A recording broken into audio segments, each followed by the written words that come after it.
وفي هذه الأثناء نحن نحييكم من حمرة الجود، وهذه أول سيارة تصل إلى جبل صالح سعيد. طبعا بعد يعني من الساكنين في الجبل أو من الساكنين في جبل صالح سعيد. أما من حيث وصول أول سيارة فقد وصلت للأخ علي منصور، الله يذكره بالخير ويفتح له. علي منصور وحلوية، هلا وسهلا، حياكم الله، كيف حالكم؟ الله يحييك.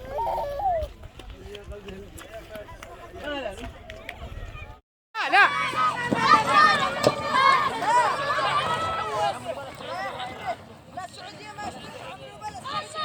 الآن وفي هذه الأثناء سيارة منصور تصل يقودها الشيخ مجيد بن حيدر. معمر هذا معمرها.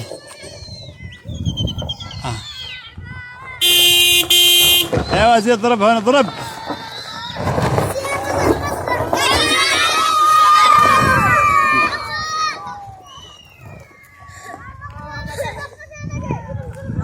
لحظة يا مجيد، وقف لهم. إلى هنا، أليست هذه نعمة من نعم الله عز وجل؟ تحية لكل الباذلين من أبناء جبل صالح سعيد، صغيرهم وكبيرهم، تحية لكل من يبذل ولا يوجد في جبل صالح سعيد فسل أو مخذل، بل كلهم رجال الرجال، وسلام الله عليهم جميعا ورحمة منه تعالى وبركاته. حي الله عمي قايد، لو وسهلا بك. وتحية لمن نحيي منه أبو حسام الجبل قدو رمز السيف. أيوة حفظه الله.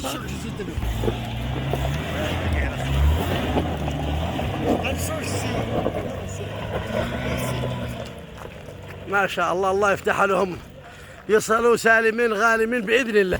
ودعت الله يا بنيف، ودعت الله. لا إله إلا الله. والآن السيارة متجهة إلى حمرة الجود، وإن شاء الله إلى صنعاء بإذن الله تعالى.